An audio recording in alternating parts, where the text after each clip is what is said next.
still working with this TCE stuff. This is how I'm playing full time.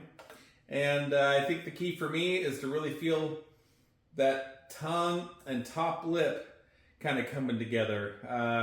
When I initially was switching over, I didn't feel like I had the same high range, but the range I did have was more solid and more consistent and more usable and with better endurance.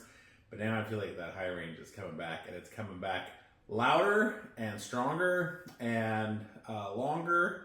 And it's also coming back where I can do things I couldn't do before. Articulating the way I'm articulating.